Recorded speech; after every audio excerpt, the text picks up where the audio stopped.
Bonjour, mesdames, mesdemoiselles, messieurs, bonjour Nabila et camarades depuis Bruxelles.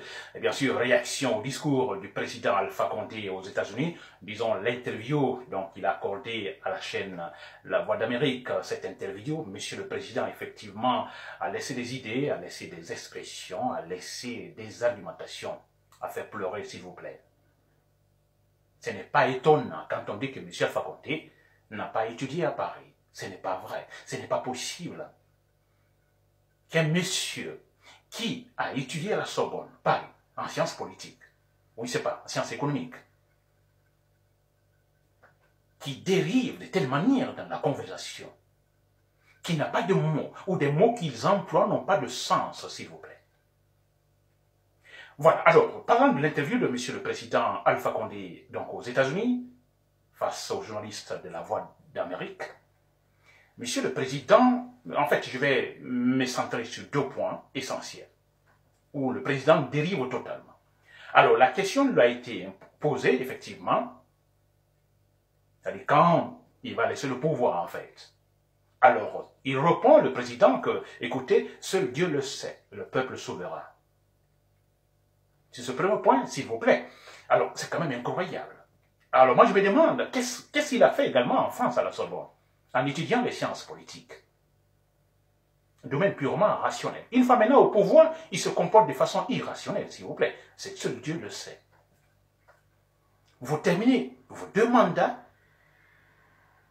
et on vous demande, quand vous allez quitter, vous dites Dieu seul le sait. Donc notre constitution n'a aucun sens, s'il vous plaît. C'est quand même incroyable. Alors, deuxième point, donc, où monsieur le président dérive totalement dans cette interview face aux journalistes de La Voix d'Amérique, monsieur le président, cherchant les argumentations pour son projet de troisième mandat, dit tout simplement que les États-Unis ont connu 27 constitutions. S'il vous plaît, c'est un monsieur qui se dit docteur en sciences politiques, sortant de l'université de Sorbonne, s'il vous plaît, en sciences politiques. Que les États-Unis ont connu 27 constitutions. C'est quand même incroyable. Un monsieur sortant de la Sorbonne qui ne sait pas la différence entre amendement et constitution. Les États-Unis n'ont jamais eu 27 constitutions.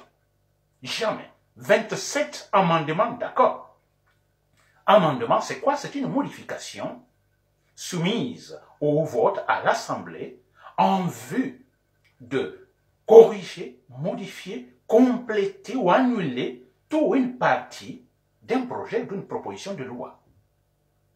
Ce sont des amendements, ce sont des modifications dans la Constitution américaine.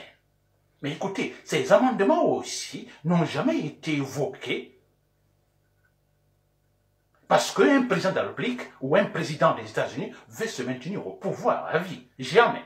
Je dis bien modification, amendement, modification au niveau des propositions de loi. Les lois là, donc, ont été modifiées, corrigées, jamais dans le seul but ou dans le but de permettre à un président de la République de se maintenir au pouvoir à vie. Jamais. S'il vous plaît. Quelle argumentation, monsieur le président, peut-il donc avancer là? Lui, qu'est-ce qu'il cherche en Guinée? Il sait qu'une modification, un amendement ou une révision de la Constitution guinéenne,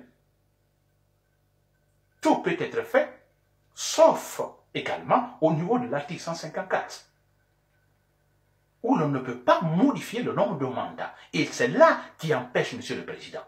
Alors, pour contourner cela, il veut une nouvelle constitution. S'il vous plaît. Qu'il apprenne à argumenter, les États-Unis n'ont jamais connu 27 constitutions, mais 27 amendements, s'il vous plaît. C'est quand même incroyable. Alors, je vous le dis très bien que M. Alpha Condé, on a eu un faux, s'il vous plaît, ce n'est pas insulté, mais ça c'est la réalité, on a eu un faux au pouvoir. Alpha Condé a utilisé la fausseté pour convaincre ses militants du RPG. Que ces militants du RPG le comprennent finalement. Essayez de comprendre ce monsieur que c'est un faux, qui est capable, disons, de faire avancer la Guinée dans une guerre civile totale, comme on l'a connu en Côte d'Ivoire, au Libéria ou en Sierra Leone. C'est un faux, mais c'est vrai. On le découvre. Alpha Condé, on n'a pu le découvrir. Il ne connaît absolument rien. Mais d'abord, élémentairement, de façon élémentaire, s'il vous plaît. Ce monsieur qui se dit sortant de l'université, qui ne maîtrise même pas la langue française. Écoutez, la langue française n'est pas notre langue, c'est vrai, mais si vous arrivez, vous partez en France à l'âge de 15 ans, vous étudiez donc au collège, au lycée, à l'université, et pas n'importe une université, la Sorbonne, s'il vous plaît, vous parlez bien le français. Vous devez bien parler le français. Les mots que vous devez employer doivent avoir un sens, s'il vous plaît. Bon Dieu. Voilà, c'était Nabil El Kamara depuis Bruxelles. Merci pour le coup de cher compatriote guinéen. C'est cela. Alpha Condé choque. Il choque toujours. On ne va pas le laisser, s'il vous plaît. On ne laissera plus jamais un faux au pouvoir en Guinée. Il doit dégager quand son mandat, le deuxième mandat arrive à terme. Il dégage, il quitte légalement ou nous le forçons à quitter. Ça, c'est clair et net. Merci pour l'écoute.